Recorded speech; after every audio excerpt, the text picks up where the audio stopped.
My name is Megan Thornton. I'm 29 years old.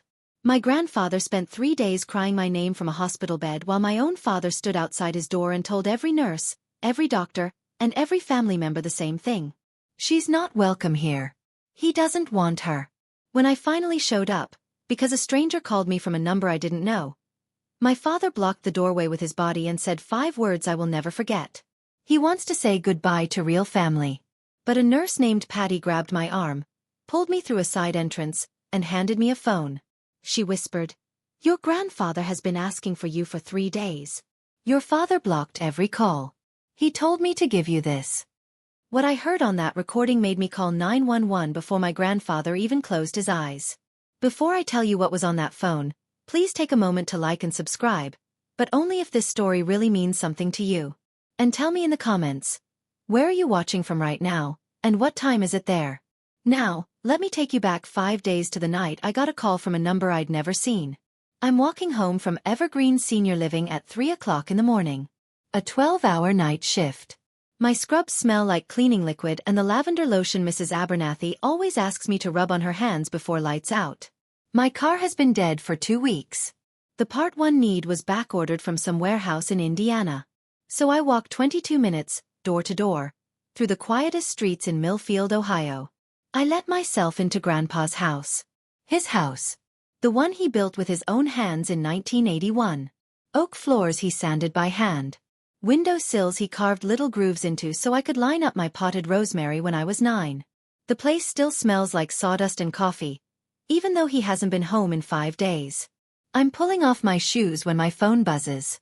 Unknown number. Area code 740. Local. I almost let it go. Calls at 3 a.m. From numbers you don't know are never good news, and I've had enough bad news this year. But something makes me pick up. Is this Megan Thornton? A woman's voice. Older. Tight, like she was holding herself together by force. Who is this? My name is Patty. I'm a nurse at Memorial. Your grandfather. Honey, you need to come here right now. My stomach drops. My grandfather. I called my dad yesterday. He said Grandpa was sleeping. He said everything was fine. She cuts me off. Your grandfather is not stable. And the person who told you that? She pauses. I hear her breathe out. He's not stable either. The line goes dead. I stand in the middle of my grandfather's living room at 3 o'clock in the morning. No car, no answers, and a feeling in my chest like someone just moved all the furniture around in the dark. Patty called from her personal number. Not the hospital's. I know because I have Memorial's number saved. I've called it 11 times this week. Every time, the front desk told me the same thing. Mr. Thornton's emergency contact has blocked visitor access. His emergency contact. My father. I should tell you about this house. My mother died when I was 7. A car accident on Route 33 during an ice storm. One moment I had a mom who braided my hair and sang off-key in the shower. The next moment I had a casket and a father who couldn't look at me without flinching because everyone said I had her eyes. Dad wasn't ready. That's what Grandpa told me gently the night he carried my suitcase into the spare bedroom and said, "This is yours now." I was 7, and I believed him. 19 years later, this room still has my name on the door, written in pencil in Grandpa's handwriting. 2 years after Mom died, Dad met Brenda. They got married fast and moved 2 hours south. Phone calls got shorter, visits got fewer, and then they just stopped. Grandpa never said a bad word about Dad. Not once. The closest he ever came was one evening on the porch when I was maybe 15, angry, asking why Dad never showed up for my birthday. Grandpa set down his coffee and said, "Your dad has his reasons. But you've got me, kiddo. That's enough." And it was. He woke up at 5 every morning to make me breakfast before school. Oatmeal with brown sugar, every single day for 12 years. He taught me how to fix a leaky faucet, change a tire, and read a blueprint. When I said I wanted to be a nurse, he drove me 40 minutes each way to the nursing program and waited in the parking lot doing crossword puzzles. 4 months ago, a cough that wouldn't go away turned into a diagnosis. Stage 4 lung cancer. I rearranged my work schedule to be with him. We had a system. Then Derek came back. In Grandpa's nightstand, The same drawer where he keeps his reading glasses and a photo of my mother. Grandpa had an old flip phone. In case the power goes out, he told me once. I never thought twice about it. I should have. I open a ride-share app. It spins and spins. 3 o'clock in the morning in a town of 9,000 people. Nobody's driving. I call Rosa. She's a nursing assistant on my shift. She drives a Corolla that smells like pine air freshener and cigarettes. She covered for me last Tuesday when Mrs. Abernathy had a fall. I hate asking for favors, but right now I hate standing still even more. Rosa, I need a ride to Memorial. Girl, I just got on the highway going the other way. I know. I'm sorry. I wouldn't ask if. Give me 15 minutes. While I wait, I do what I've been doing for 3 months. Every time I have a question about my grandfather, I call my father. Ring, ring, ring. Voicemail. Again. Voicemail. 3rd time. 4th time. He picks up.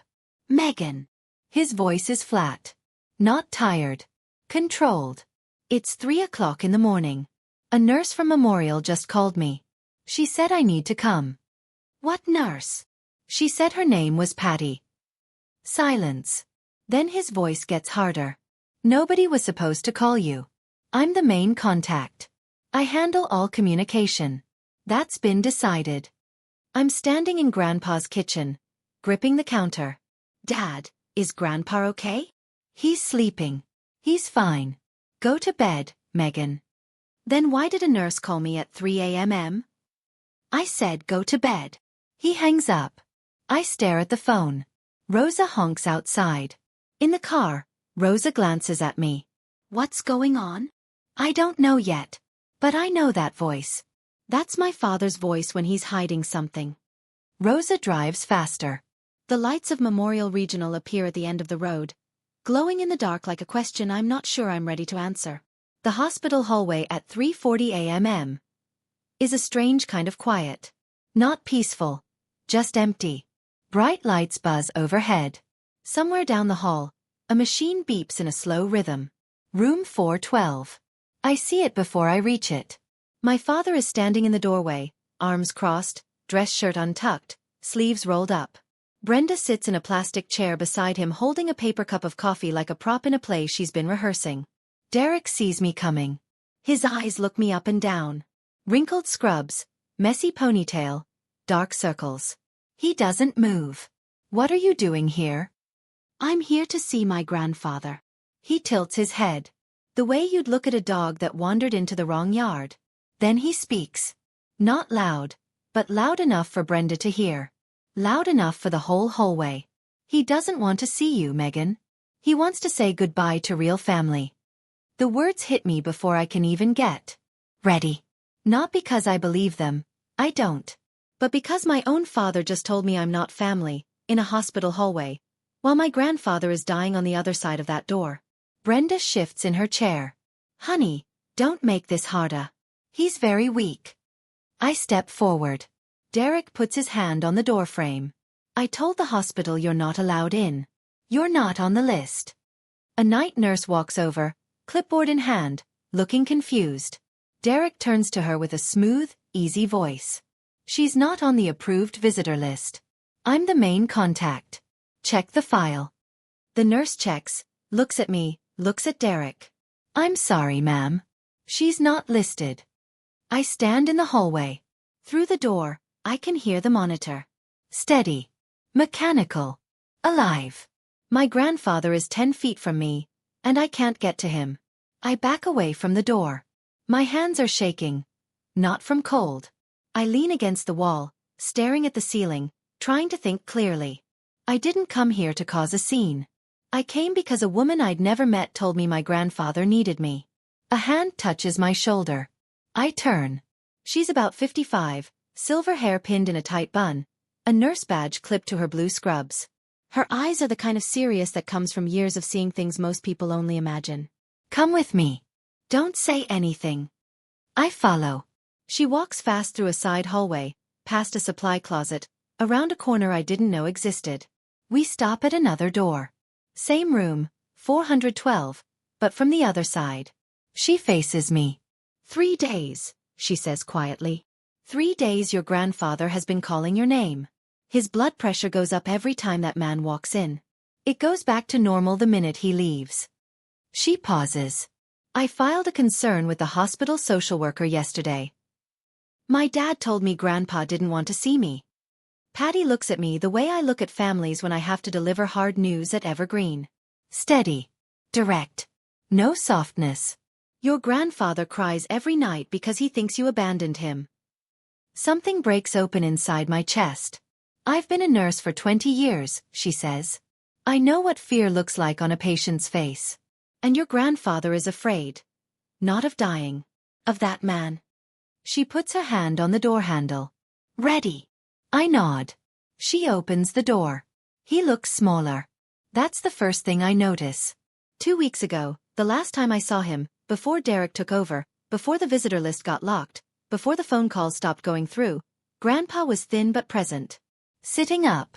Making dry jokes about hospital food. Complaining that the TV only had 4 channels. Now he looks like a faint outline of himself. An oxygen tube under his nose. And 4 in his left hand. The hand that used to hold a hammer like it was part of his body. His eyes open. Red and wet. He sees me and his mouth trembles. Not a smile.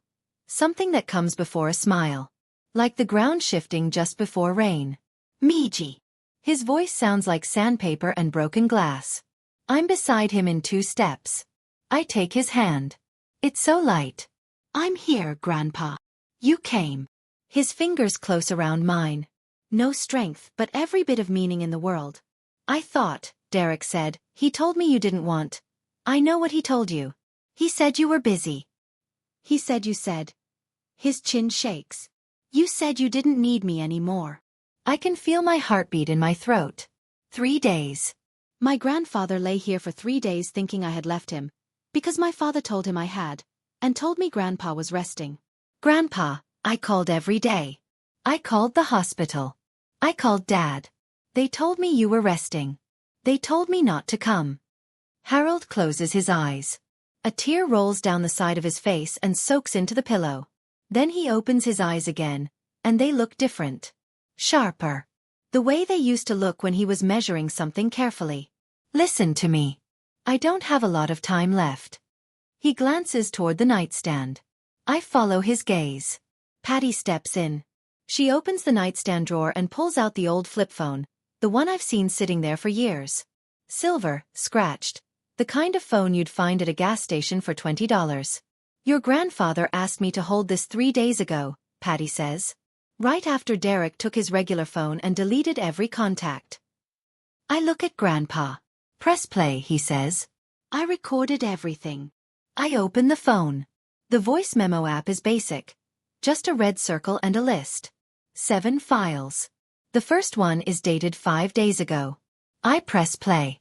Derek's voice fills the room. Clear. Unmistakable.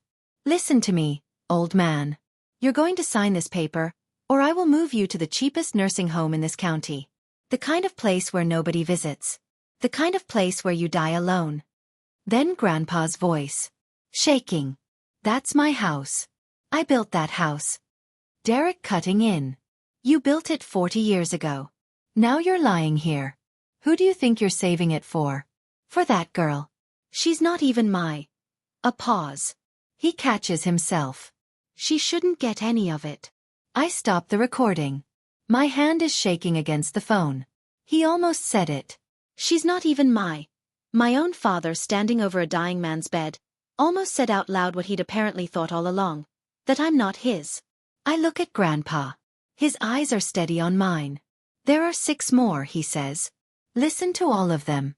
Then do what I can't do anymore. My hands are shaking. Not from fear. From the kind of anger that doesn't scream. It plans. I sit on the edge of Grandpa's bed with the flip phone pressed to my ear, and I listen to my father tear apart an old man's life across 6 recordings. Recording 2. Derek on speakerphone with Brenda, pacing around Grandpa's hospital room like he owns it. Once he signs, we sell the house. The market's good right now. Pay off the mortgage on our place and still have enough to. Brenda's voice tiny through the speaker. What about the girl, Derek? What about her? Recording 3. Derek standing over Grandpa's bed. Megan's not coming. I called her. She said she's busy. I hear Grandpa ask, small and broken. She said that.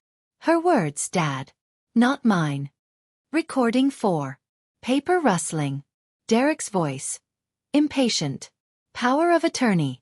I handle everything. Medical, financial, the house. Just sign it. I'll take care of you. I want to talk to Megan first. Megan doesn't want to talk to you. Recording 5. Grandpa refuses again. Derek's chair scrapes the floor. You want to die alone in this room? Because I can make that happen. I'll walk out that door and I won't come back. Recording 6. This one makes my blood go cold. Derek is on the phone with a bank. He's using Grandpa's name, his date of birth, his social security number, asking for a transfer, $4,800, into what he calls a shared account. I know Grandpa doesn't have a shared account. Recording 7. Derek talking to a nurse. Not Patty. My niece has some mental health issues. She'll upset the patient. Please don't let her in. I set the phone down. I'm sitting on the floor now. I don't remember sliding off the bed. Grandpa watches me. I'm sorry you had to hear that. You don't owe me an apology. I look at him. What do you need me to do? Protect the house. And protect yourself. Grandpa tells me his banking login. I don't ask why he knows it by heart. He's the kind of man who memorizes things because he doesn't trust machines to remember for him. Last year, when the cough was just a cough and the doctor said it was probably nothing, Grandpa added me to his checking account. Just in case I can't get to the bank myself someday, he said. I signed the paperwork at the kitchen table and forgot about it. I pull up the account on my phone. 3 months ago, the balance was $47,000. $47,000. A lifetime of carpentry, Social Security payments, and a man who never once bought something he didn't need. Current balance. $33,200. $14,000. Gone. Transferred in amounts just under $5,000. The amount that triggers a bank report. 4 separate transfers over 12 weeks. Each one sent to an account ending in 8841. That's not Grandpa's account. I know every number on his file. It gets worse. His Social Security, $1,680 a month, hasn't come in for 2 months. Someone changed where it gets sent. Grandpa, did you change where your Social Security goes? He shakes his head slowly. I asked Derek why the money stopped coming. He said the bank was having technical problems. I take screenshots of everything. Transaction history, account numbers, dates. I email them to myself. Backup. Patty knocks on the door and leans in. Sun's almost up. He comes at 8 every morning like clockwork. And he always checks the room first. I look at the clock on the wall. 5:47 a.m. 2 hours. I have 2 hours before Derek walks through that door.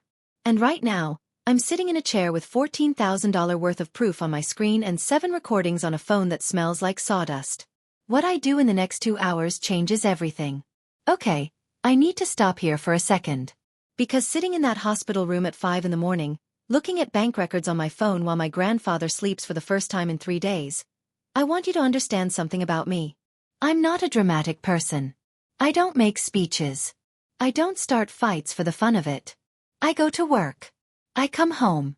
I check on my grandfather. That's my whole life. But there's a difference between being quiet and being weak. And my father was about to learn that difference. So let me ask you this. If you heard your own parents' voice on a recording threatening the person who raised you, stealing their money while they lie in a hospital bed, what would your first move be? Tell me in the comments. I really want to know. All right, let's get back to room 412. It's 5:47 a.m. And the clock is ticking. I work the way I work at Evergreen when a patient has a crisis at 2 a.m. And the day nurses won't be in for hours. Organized. One thing at a time. First, I copy every audio file from the flip phone to my own phone. Then I email them to myself. 2 backups. If this phone disappears, the recordings don't disappear with it. Second, I call Adult Protective Services, the County Elder Abuse Hotline. It's 5:50 a.m. Nobody answers. I leave a detailed message.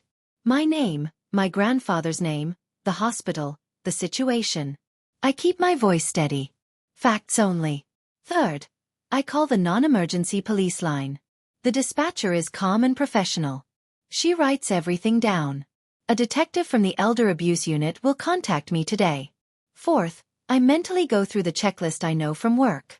At Evergreen, we are required to report elder abuse. I've filed 3 reports in 6 years. I know the language. I know the steps. This time, the patient is my grandfather and the person doing the harm is my father. But the steps don't change. Grandpa is asleep. Really asleep. Not the tense, broken sleep Patty described over the past 3 days.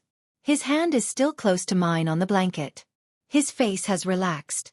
He looks, for the first time in a week, like the man who used to fall asleep on the porch with a crossword puzzle on his chest. I sit beside him and let myself have 30 seconds. Just 30. I think about oatmeal with brown sugar. The cherrywood desk he built me when I was 12. The grooves in the windowsills. The clock reads 7:30 a.m. I have to leave before Derek arrives. Not because I'm afraid, because it's not time yet. Walking up to him here, right now, with no backup and no plan, that's just emotion. What I need is a process. I squeeze Grandpa's hand. He doesn't wake. I whisper, "I'll be back." Then I walk out of room 412 before my father walks in. Rosa and I are in the hospital cafeteria. She bought me a muffin I can't eat and a coffee I'm drinking too fast. It's 8:15 a.m. My phone rings. Derek. I answer. You were in his room last night. Not a question. His voice is the same voice from the recordings. The one he uses when he's not performing for anyone. I visited my grandfather. Yes. Who let you in? I'm calling hospital administration. I will sue. You can sue whoever you want. I came to see my grandfather. A long breath through his nose. Then his voice drops. Quiet. Controlled. The voice of a man who's used to making people feel small. Listen to me carefully, Megan. You are living in Dad's house. That house is about to not be his anymore. If you want somewhere to sleep next month, I'd think hard about how you're acting. I say nothing.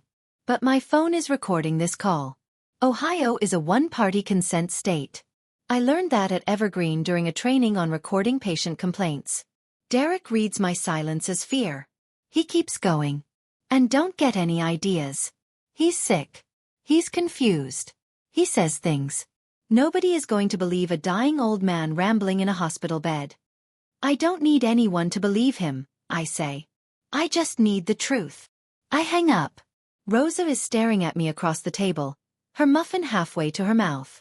Was that your dad? Yeah. Are you okay? I take a sip of coffee. It's burnt and bitter and exactly right. Better than I've been in 3 months. My phone buzzes. A voicemail from a 740 number. The County Elder Abuse Unit returning my call. Detective Linda Heron. She can meet me at the hospital this afternoon. The clock is still ticking, but now it's ticking for Derek. Rosa drops me back at Memorial around noon. I told her she didn't have to stay, but she parks the Corolla and says, I'm getting lunch. You're getting answers. Text me when you're done. I'm walking toward the elevator when I see them. Derek is standing in the 3rd floor hallway outside Grandpa's room, shaking hands with Dr. Pham, Grandpa's cancer doctor. Derek is wearing a pressed blue button-down shirt, clean shave, eyes a little red. Brenda stands 1 step behind him, hand on his back, the supportive wife, perfectly positioned. I just want to make sure Dad's getting the best possible care, Derek says. His voice cracks just a little on the word, Dad. Just enough. He's everything to me, Doctor. Dr. Pham nods. Harold is lucky to have a son like you. I watch from around the corner. My stomach turns. Derek shakes Dr. Pham's hand one more time. Warm. Strong eye contact. The moment the doctor turns the corner, Derek's face changes like someone flipped a switch. He leans toward Brenda, voice low and fast. She got in last night. We need to move faster. I'm talking to him again this afternoon. He still hasn't signed. He'll sign today. He's too weak to keep fighting. What if she comes back? I told security she caused a scene. They'll stop her at the desk. They walk into room 412. The door clicks shut. I'm standing 15 feet away. My phone is in my pocket. Every word I just heard is burned into my brain. I text it to myself with a timestamp. Then I call Adult Protective Services back. This time someone answers. I have an appointment for tomorrow morning. And Derek has until this afternoon to try one more time to break my grandfather. I'm not going to let him.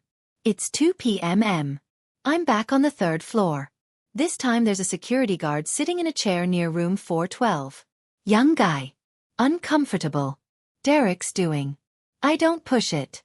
I don't argue. I sit in the waiting area around the corner. Close enough to hear voices through the wall. Derek's voice, muffled but clear. Dad, just sign it. I'm doing this for you. I'll handle everything. The house, the bills, the medical stuff. You won't have to worry about anything. Grandpa's voice thin. But there, I'm not signing. A pause. Then Derek, sharper.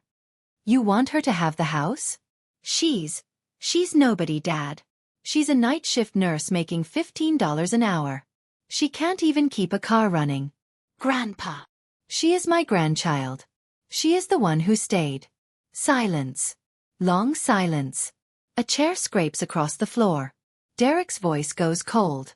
All pretending stripped away. Fine. Then you sit here alone, because I'm done asking nicely. The door opens. Derek steps out. He sees me. We look at each other across 10 feet of hospital linoleum. His jaw is tight. His eyes are wet, but not from sadness. From rage. Don't think you've won anything, he says. He'll sign or he'll have no one. He walks past me. Brenda follows, her heels clicking, not looking at me, not looking at anything. I go into room 412. Grandpa is lying on his side, facing the window. His eyes are closed, but tears are running across his cheek and soaking into the pillow. I pull the chair close to his bed. I don't say anything. I just take his hand and sit with him while the afternoon light moves slowly across the floor, quiet and steady. He didn't sign. He held the line. That night, I sit at Grandpa's cherrywood desk and open Facebook for the first time in a week. Derek's post is the 3rd thing on my feed. Shared 4 hours ago. Blue background. White text. Praying hands emoji. Please keep my father, Harold Thornton, in your prayers. Our family is going through the hardest time of our lives. We will be hosting a prayer vigil at Grace Community Church this Saturday evening at 7 p.m. Dad gave his whole life to this town. He built your porches, fixed your roofs, taught your kids to hold a hammer. Please come support our family during this time. 247 reactions. 83 comments. I scroll through them. Derek, you are such a good son. Harold is so lucky to have you. Your whole family is in our prayers. Not one person mentions me. Then Mrs. Stevens, Grandpa's next-door neighbor for 30 years. How is Megan doing? Haven't seen her in a while. Derek's reply, Megan is going through a difficult personal time. We're respecting her space. I read that 3 times. A difficult personal time. He's not just blocking me from the hospital.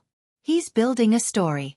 A version of events where I'm unstable, absent, struggling, and he's the loving son holding everything together. By Saturday night, 150 people will sit in a church and believe it. I set the phone down on the desk. The same desk Grandpa built me from cherrywood when I was 12. Sanded smooth. Stained twice. With a small drawer that sticks unless you pull it just right. Saturday is 2 days from now. I open my contacts and find Detective Heron's number. 2 days. I have 2 days to make sure that when my father stands in front of this whole town and acts like the hero, the truth is already on its way. The next morning, my phone rings before I finish my coffee. Aunt Ruth. Grandpa's younger sister. 71 years old. Lives in Columbus. Drives a Buick. Sends me birthday cards with $10 bills inside, even though I'm 29. Megan. Sweetheart. Her voice is careful. The kind of careful people use when they've already made up their mind about something. Derek called me last night. He said you've been causing some trouble at the hospital. Aunt Ruth. Derek won't let me see Grandpa. He took his phone. He deleted, "Honey," he said, "Harold is very fragile right now." He said any excitement could. Grandpa called my name for 3 days. He thought I abandoned him. A pause. I hear her take a breath. But Derek said he's handling the medical decisions.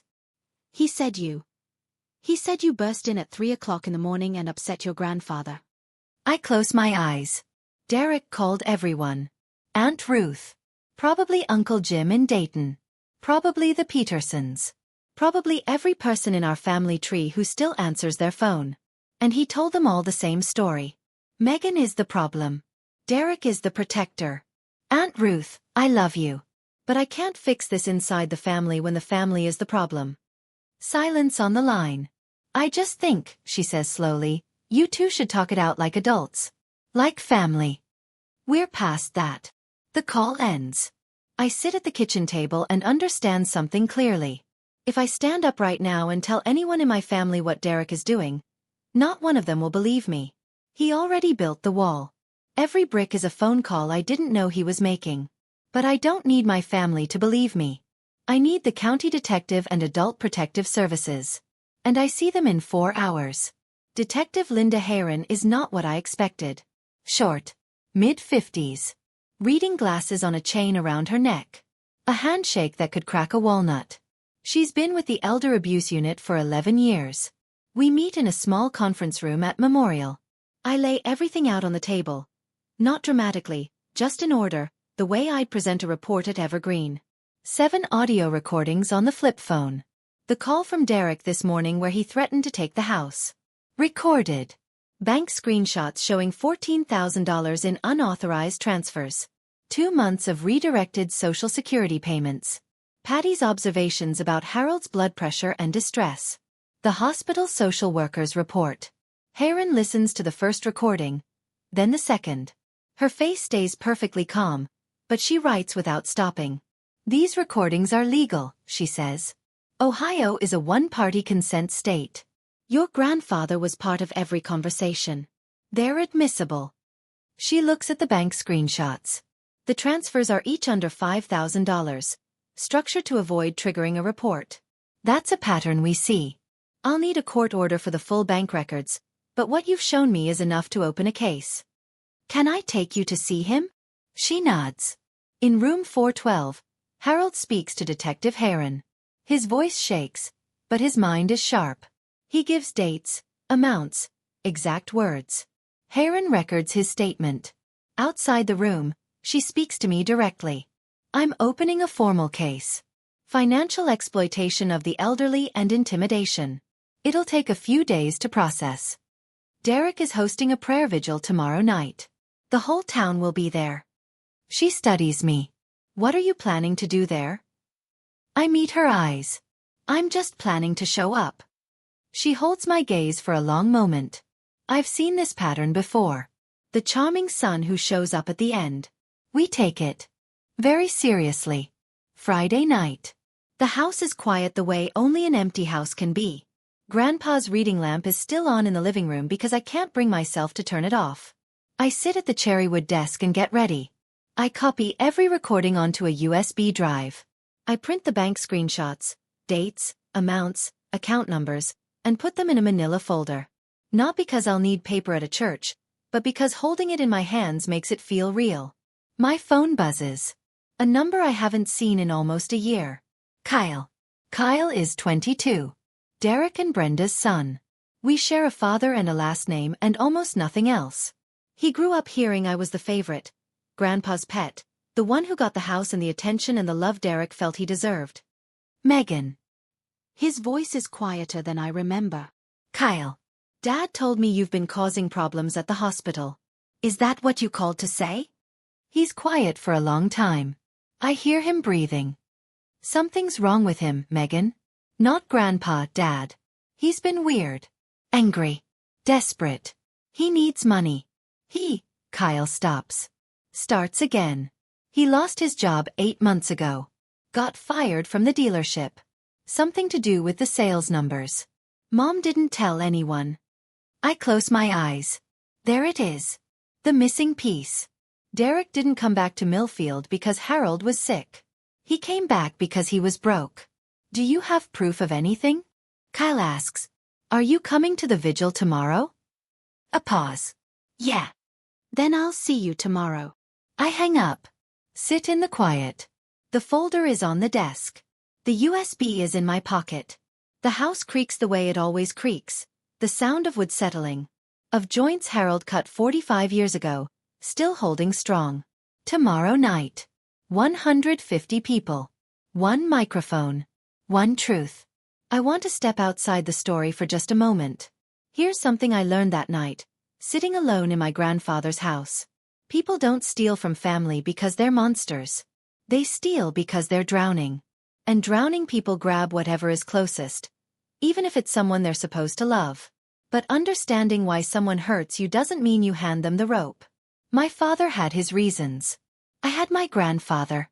Quick question for you. Kyle called me. Do you think he genuinely wanted to help? Or was he reporting back to Derek?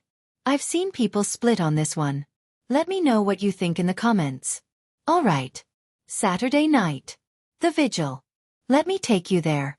Grace Community Church is a white clapboard building on the corner of Maple and 3rd. Harold Thornton built the pews in 1994. Sanded every one by hand. There's a small brass plate on the back row that reads, "Donated by Harold Thornton, for the community he loved." Saturday. 7 p.m. The parking lot is full. Trucks, cars, minivans. Millfield doesn't have much, but it has this. When someone is hurting, people show up. Inside, about 140 people fill the pews. I see faces I recognize.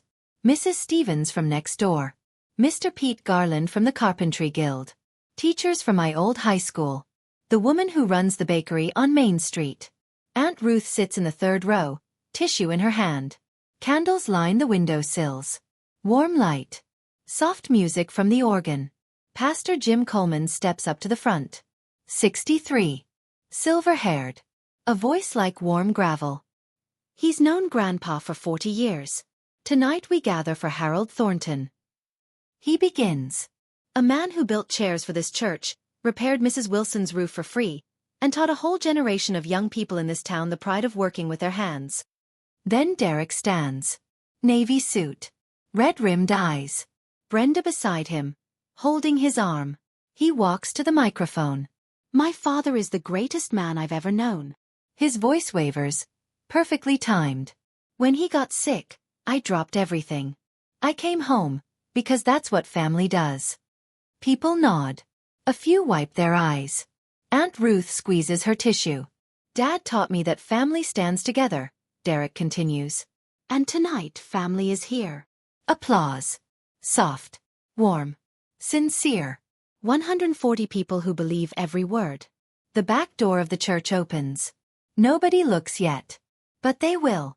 I walk in wearing jeans and a gray sweater, hair pulled back, manila folder in my left hand, phone in my right. The pew nearest the door creaks as someone turns to look. Then another. Then a wave of heads turning, whispers spreading through the room like a current through water. Derek is still at the microphone. His smile freezes. Not gone, just locked in place, the way a screen pauses right before it crashes. I walk up the center aisle. Not fast, not slow. One foot in front of the other. The way Grandpa taught me to walk into any room like I have a right to be there. Derek recovers. He leans into the mic with a warmth that would fool anyone who hasn't heard the recordings. Megan. I'm so glad you could make it. I stop at the front. I don't look at the audience yet. I look at Pastor Coleman. Pastor, I'd like to say a few words about my grandfather. Coleman glances at Derek. Derek's jaw tightens, but he nods. He has to. Saying no in front of 140 people who loved Harold Thornton would crack the mask. I step up to the microphone. Derek leans close as we pass each other. His mouth barely moves. Don't do anything stupid. I look at him. My voice is low enough for just the two of us. I'm not stupid. That's the one thing you never understood about me. I turn to face the room. 140 faces. Candles on the windowsills. The pews my grandfather built with his hands. I set the folder on the pulpit. I hold the phone where everyone can see it, and I begin. My grandfather, Harold Thornton, is lying in a hospital bed right now. I found that out 5 days ago. But not from my father.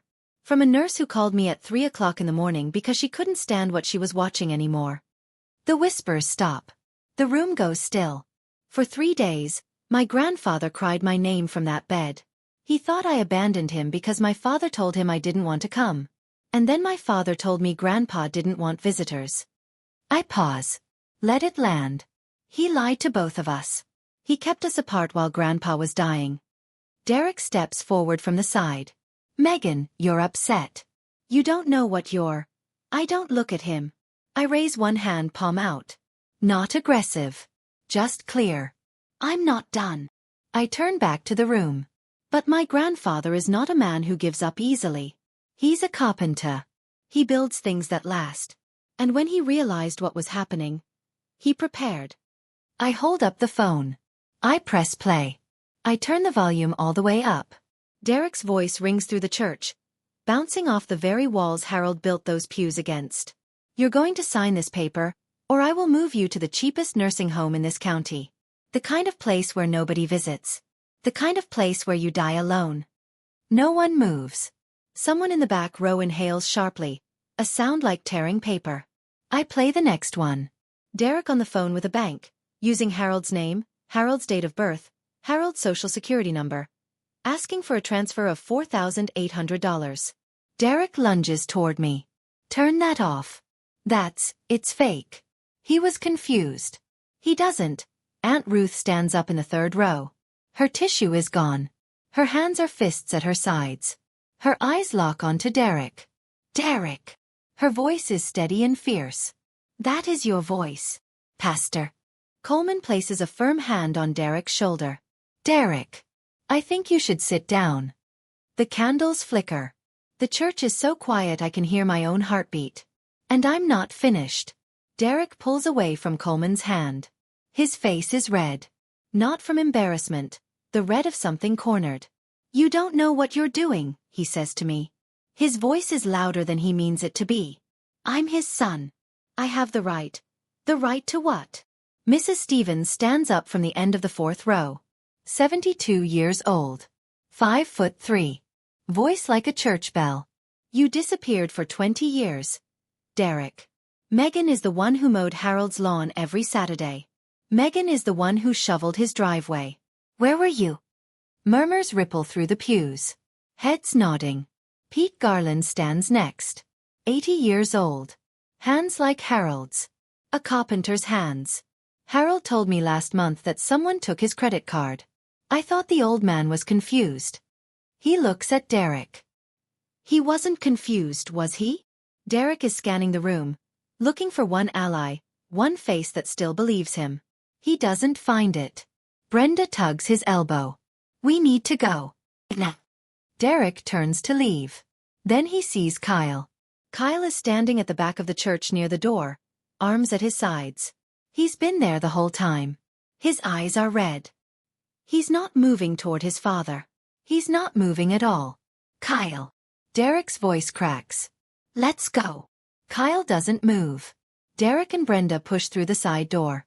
It swings shut behind them. Through the window, I see Brenda walking fast toward the parking lot, wiping her face. Derek stands on the steps for a moment, shoulders dropped, staring at the ground. Not angry. Empty. I turn back to the room. Thank you for coming tonight, I say quietly. My grandfather deserves to know that this whole town loves him. That's all I wanted to say. And I step away from the pulpit. The next half hour is a blur of hands and voices. Mrs. Stevens reaches me first.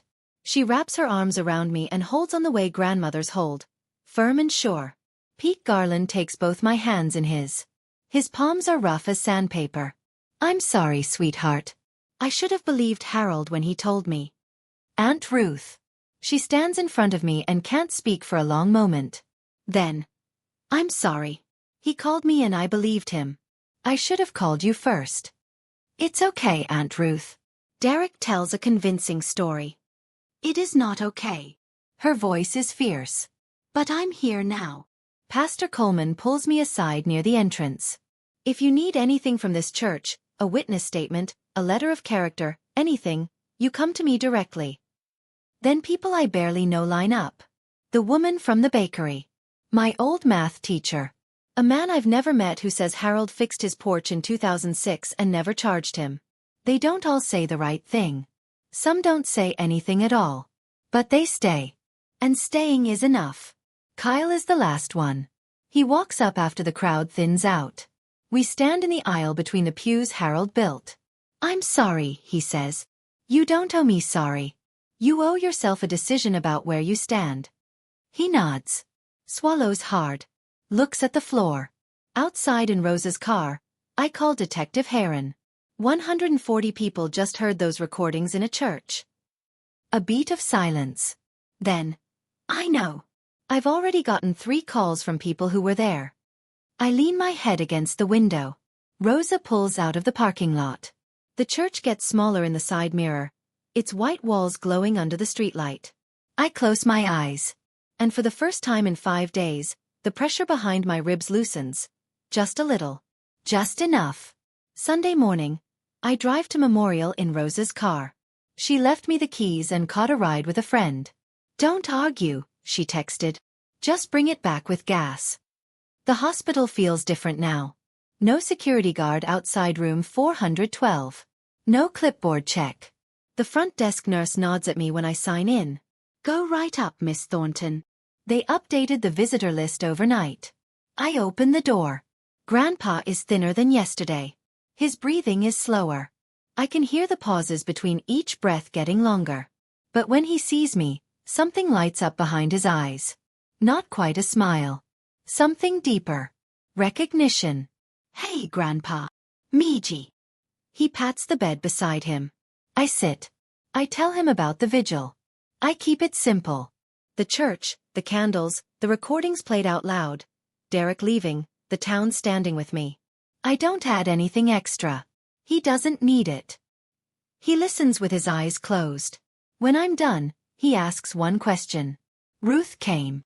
She did. She cried. She said she was sorry. She always believes the wrong person first. A pause. The ghost of a smile. But she has a good heart. He reaches for my hand. I give it. His fingers fold around mine. No grip left. Just presence. You don't need the house, Meiji. A pause. A house isn't 4 walls. But I want you to keep it. He opens his eyes. Because I didn't build it for me. I built it for the one who would stay. I didn't do this for the house, Grandpa. I know. That's why you deserve it.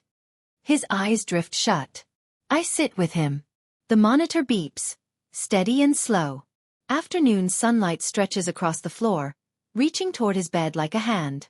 Patty comes in, checks his vitals, looks at the 2 of us. She doesn't say a word.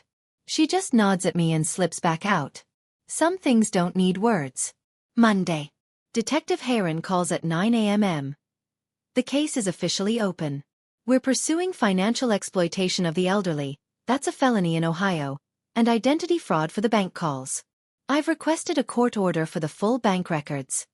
What happens next? A judge has issued a temporary protective order.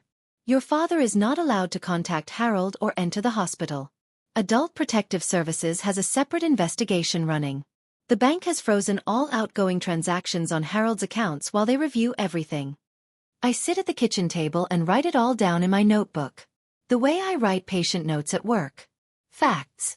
Dates. Results. $14,000 in unauthorized transfers. Frozen. Flagged for recovery. 2 months of Social Security sent to the wrong account. Now corrected back to Harold's. Derek's shared account. Now part of an active fraud investigation. I check Facebook. Derek's vigil post is still up, but the comments have changed overnight. The praying hands emojis are gone. In their place. Is it true what Harold's granddaughter said? I was at the vigil. I heard the recordings. I feel sick. Derek Thornton should be ashamed. Nobody's calling him a good son anymore. Then Brenda calls. I almost don't answer. Do you have any idea what you've done? Her voice is shaking, not with sadness, but with the sound of someone watching their plan fall apart. We are family, Megan. You don't put family business out in public. Brenda, I didn't break this family. Derek did. I just turned on the light. Silence.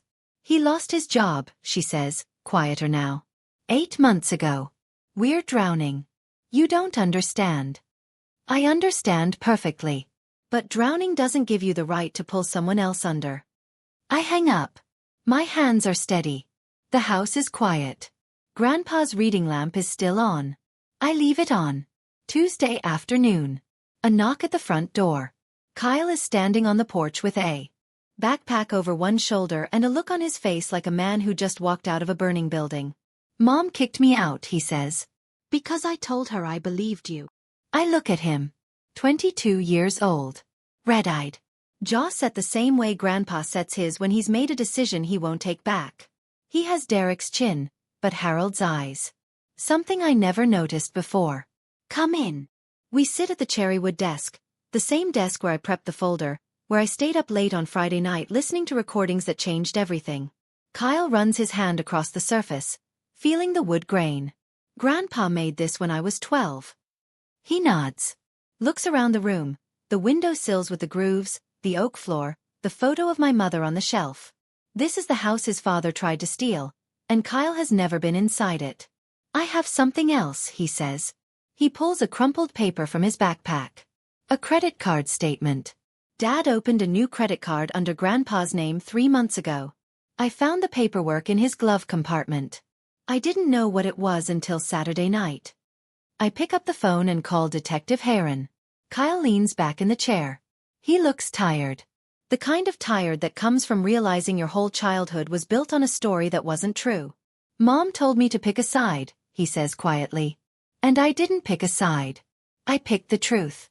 I look at my half-brother, sitting in my grandfather's house, at the desk my grandfather built, holding proof against his own father, and I think Harold would have liked this kid.